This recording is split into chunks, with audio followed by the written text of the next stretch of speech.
সবাই একটু একসাথে বলেন তো আল্লাহু আকবার। আরে আপনি নিজেই তো কর নাই, হইব কেন?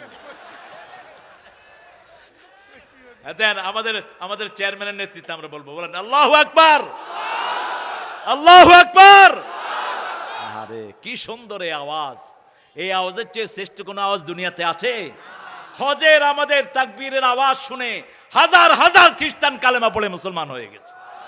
আল্লাহু আকবার, আল্লাহু আকবার, লা ইলাহা ইল্লাল্লাহু, আল্লাহু আকবার, আল্লাহু আকবার, ওয়ালিল্লাহিল লাব্বাইক লা শারীকা লাব্বাইক ইন্নাল হামদা ওয়ান নি'মাতা লাকা ওয়াল লা শারীকা লাক। এই দুইটা তাকবীর যখন লক্ষ লক্ষ কণ্ঠে ধ্বনিত হয়, এটার চেয়ে সুন্দর কোন আওয়াজ পৃথিবীতে আর হয়? আজান শুনে পৃথিবীর বহু মানুষ মুসলমান হয়েছে। আমাদের পাশের দেশ ভারতে অনেক লোক আজান শুনে মুসলমান হয়ে গেছে। সেই আজানের ভিতরে একটাই ধ্বনি আমরা দেই, সবচেয়ে বড় কে? সব কিছু দান করব কার জন্য? আল্লাহ বলছেন যে কোনো কাজ করবা 10টা নেকি আমি বাড়াবো, কিন্তু যদি কিছু দান করো, আল্লাযীনা ইউনফিকুনা ফী সাবিলিল্লাহি কামাসালি হাববাতিন আমবাতাত সাবআ সানাবিল ফী কুল্লি সুমবুলাতিন মিয়াতু হাব্বা। সবগুলো দান করব 10 গুণ, কিন্তু যদি কিছু দান করো 700 গুণ আমি বাড়িয়ে দেব। ওই বীজের মতো একটা ধানের বীজ যখন লাগাও, সেটা থেকে 7টা ডালা বের হয়। কয়টা গুনবেন? এই যে এত ধান খান আপনারা, এত চাল খান, পোলাওর চাল সবচেয়ে বেশি হয় কোথায়? কথা কন না কেন? খায় আর শুধু কয় কি সুন্দর খাইলাম, আল্লাহর নামই ভুলে যায়। এরকম না দান আছে না নাই? আরে কয় খাওয়ার আগে দিয়া তুই বিসমিল্লাহ পড়, কয় বিসমিল্লাহ পড়ুক পরে, আগে খায়া লইবে না। এরপরে খাওয়ার পরে দেখে আর হজম হয় না। কারণ আজকের মেডিকেল সায়েন্স বলছে যখন কেউ আল্লাহর নাম নেয়, তার সবগুলো শরীরের অঙ্গ প্রত্যঙ্গ এগুলো রিসিভ করার জন্য তৈরি হয়ে থাকে। তার পেটে কোনো অসুস্থতা হয় না, তার কোনো ক্ষতি হয় না, সবগুলো সুন্দরভাবে সারিয়ে দেন কে? ওই যে এক লোক গরু কিনতে যাচ্ছিলেন, বড় পয়সাওয়ালা। তিনাকে একজন আলেম বললেন, ভাই কোথায় যাও? কয় বাজারে যাই। কেন? গরু কিনবো। কয় ইনশাল্লাহ। কয় ইনশাল্লাহ দরকার নাই মিয়া, পকেট ভর্তি টাকা আছে। এখন বাজারে গেছে, বাজারে 2 রকমের লোক বেশি, দালাল আর হাইজাকার, আছে না নাই? যখনই গেছে বাজারে, হাইজাকারে তার পকেটের দিকে খেয়াল করছে, আস্তে করে পকেট কাইটা টাকা সব নিয়ে গেছে। গরুর দাম টাম করে সেরেছে। এখন গরুওয়ালা বলছে এবার টাকা দেন। এখন পকেটে ঢুকাচ্ছে হাত শুধু নিচের দিকে যায়, কোনো তলা নাই। আমাদের বাংলাদেশের পয়সা যেরকম কিছু উল্লুকে খেয়ে ফেলেছে, কিছু ডাকাতের পেটে ঢুকেছে বাংলাদেশের টাকা। এই টাকা রেমিটেন্সে জমা দাও, বাংলাদেশ দুনিয়ার শ্রেষ্ঠ দেশ হয়ে যাবে। আমার পুলিশ ভাইদেরকে যদি ধরার দায়িত্ব দেওয়া হয় যে 1 সপ্তাহের ভিতরে যাদের কাছে অবৈধ টাকা আছে এগুলো জমা করা হোক, দেখবেন কি সুচারুভাবে আমার ভাইরা এটা জমা করে দেয়। ঠিক তবে ঠিক? এটা সব সেক্টরের ভিতরে আছে না নাই? আরে ভাই, একটা মেডিকেলের একটা দারোয়ান হেলথের, সে 100 কোটি টাকার মালিক হয় কেমনে?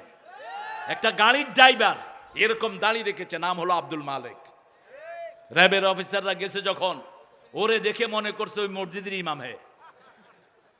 আয়সা বলল যে কার কাছে পাঠালেন? এ তো বিরাট আল্লামা। কয় এটাই ডাকাত, এটারে ধরেন। গিয়ে বলছে আপনি আব্দুল মালিক? কয় হ্যাঁ। কি হয়েছে আপনার বলেন? কয় আপনি তো স্বাস্থ্য অধিদপ্তরের ড্রাইভার ছিলেন। কয় হ্যাঁ ছিলাম। কি হয়েছে বলেন? কয় আপনি তো 100 কোটি টাকা খায় ফেলেছেন, এখন আর কথা কয় না, এখন টুপি খুলে দৌড় দিতেছে। তোর দৌড়ে কি আমার র্যাবের সাথে পারবা তুমি? আমার পুলিশের সাথে তুমি দৌড়ে পারবা? এই যে একটা দারোয়া, একটা গাড়ির চালকের কাছে 100 কোটি টাকা, তাহলে বাংলাদেশের টাকাগুলো ঢুকছে কোথায়? এই টাকাগুলো যদি বেরিয়ে আসে, কোন দুর্ভিক্ষ বাংলাদেশকে স্পর্শ করবে না। এই সম্পদগুলোর ভিতরে আমাদের অধিকার আছে না নাই? প্রত্যেকটি পয়সার ভিতরে গরিবের অধিকার দিয়েছেন কে? আল্লাহ রাব্বুল আলামিন দিয়েছেন, ফি আমওয়ালিহিম হাক্কুন লিসাইলি ওয়াল মাহরুম ওয়া মিম্মা রাযাকনাহুম ইউনফিকুন। আপনি রিজিক খরচ করেন, আপনার বিপদ দূর করে দিবেন কে? টাকা পেয়েছেন জানেন না? একটা পিয়নের অ্যাকাউন্টে 20 কোটি টাকা, ম্যানেজার ফোন করে দিয়েছে। একটা স্কুল, আমি নাম বলবো না, স্কুলগুলো বহু স্কুল আছে, অবৈধভাবে টাকা কামাই করে।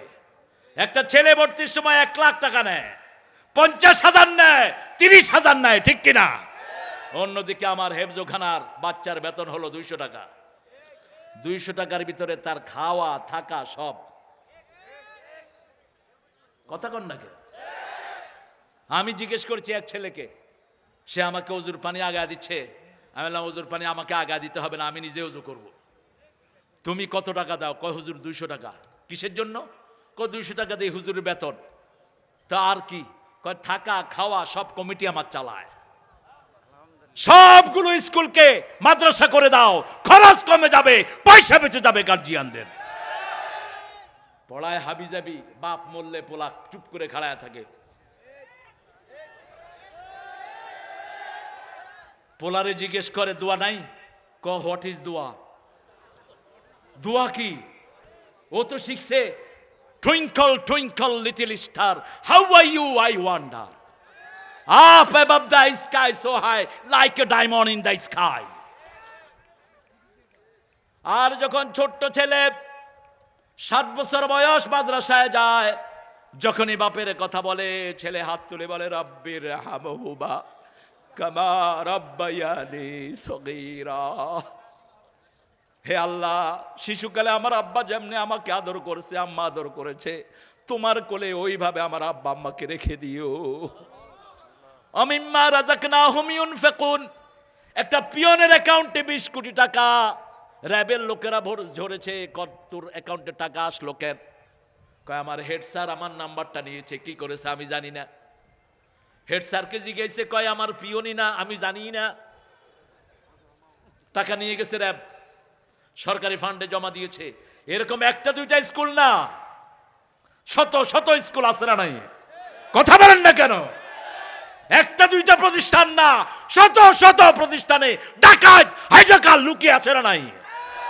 ওদের টাকা এনে গরিবকে বিলি করে দেন, দুর্ভিক্ষ বাংলাদেশে কোনোদিন আসবে না। আমার দেশ সোনার দেশ, আমার দেশে সব কিছু আল্লাহ দান করেছেন। এ দেশের মতো উর্বর জমিন পৃথিবীর কোন দেশে। পাখি একটা ফল খেয়ে পায়খানা করে, সেই পায়খানা থেকে গাছ জন্ম নেয়। ফুলের পর ঘুমিয়ে পড়ে, ফুলের মধু খেয়ে, সেই দেশ হলো আমার দেশ, ঠিক না বেঠিক?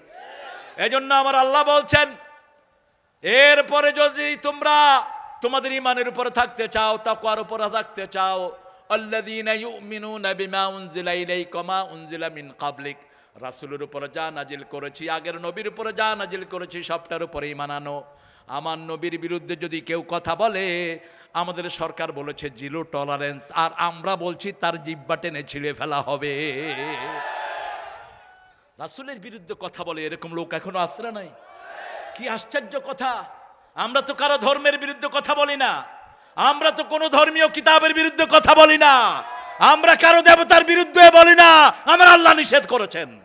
আল্লাহ বলেছেন লা তাসাব্বুল্লাযিনা ইয়াদুনা মিন দুনিল্লাহি ইলাহান আখার, যারা আল্লাহ ছাড়া অন্য দেবদেবীকে ডাকে ওদেরকে তোমরা গালি দিও না, তাহলে ভুলবশত তারাও তোমার আল্লাহকে গালি দিবে। তোমরা কেন আমার রাসূলকে উল্টাপাল্টা কথা বলবা? আমার রাসূলের চরিত্রের সার্টিফিকেট দিয়েছেন কে? রাসূলের বিবির চরিত্রের সার্টিফিকেট দিয়েছেন কে? সেই রাসূল সাল্লাল্লাহু আলাইহি সাল্লামকে নিয়ে যারা অত্যুক্তি করে তারা রাসূলের বন্ধু নয়, আর যারা এই অত্যুক্তি চোখ বন্ধ করে সহ্য করে তারাও রাসূলের বন্ধু। বরং আমার আল্লাহ রাব্বুল আলামিন বলেছেন লা ইউমিনু আহাদুকুম হাত্তা কুনা হাব্বা ইলাইহি মিন ওয়ালিদিহি ওয়া ওয়ালাদিহি ওয়ান নাসি আজমাইন, তোমাদের মধ্যে কেউ ততক্ষণ পর্যন্ত মুমিন হতে পারবে না যতক্ষণ পর্যন্ত তার বাপের চেয়ে, দুনিয়ার সকল মানুষের চেয়ে আমার নবীকে সবচেয়ে বেশি ভালো না বাসবে। উহুদের ময়দানে মা যাচ্ছেন, মদিনা থেকে উহুদের ময়দান হলো 5 মাইল দূরে। আমার মশিউর যায় খুব, ইসলামী ব্যাংকের একটা অ্যাকাউন্ট করেছে এখানে, এজেন্ট ব্যাংক, আপনারা এখানে পয়সা জমা দিবেন। এই মাহফিলের জন্য তার অনেক ভালো ভূমিকা আছে। ইসলাম আছে যেখানে, আমরা আছি সেখানে। সেই মদিনা, মদিনা মুনাওয়ারা, রাসূল বলেছেন মদিনার জন্য তোমরা দোয়া করো। মদিনাতে যারা মারা যায় তাদের গুনাহ মাফ করে দিবেন কে? তবে থাকতে হবে ঈমান। থাকতে হবে কি? ঈমান। আপনি মানুষের হক দিতে হবে, বিবির হক দিতে হবে। বিবির সাথে দুর্ব্যবহার করা ইসলামের সুন্নত নয়। রাসূল বিবিদেরকে সবচেয়ে বেশি দাম দিতেন, বিবিদের সাথে পরামর্শ করতেন, বিবিদেরকে সুন্দর নামে ডাকতেন। আমি কালকে লালমনিরহাটের ভাইদেরকে ওয়াদা নিয়েছিলাম, আজকে আপনারা ঘরে গিয়ে সব বিবিদেরকে ডাকবেন লালমণি। কি ডাকবেন? লালমণি। রাসূল সাল্লাল্লাহু আলাইহি ওয়াসাল্লাম নিজের বিবি আয়েশাকে ডাকতেন লালমণি। কি ডাকতেন? লালমণি। হুমায়রার বাংলা হলো লালমণি, এটা ডাকবেন। বিবিদেরকে সুন্দর নামে ডাকবেন, রাসূলের সুন্নাহ। রাসূলের সুন্নাহ, অন্যকে নিয়ে খাবেন। রাসূল মদিনায় গিয়ে খুতবায়, প্রথম খুতবায় 4টা কথা বললেন। ইফশাউস সালাম, আতিআমুত তুআম, সাল্লু ফিল লাইলি ওয়ান নাসু নিয়াম, তাসিলুল আরহাম, তাদখুলুল জান্নাতা বিসালাম। তোমরা আরেকজনকে সালাম দাও। আগে যে সালাম দেয় তার গুনাহ মাফ করে দেন কে? তার অহংকার ধ্বংস করে দেন কে? তার মর্যাদা বাড়িয়ে দেন কে?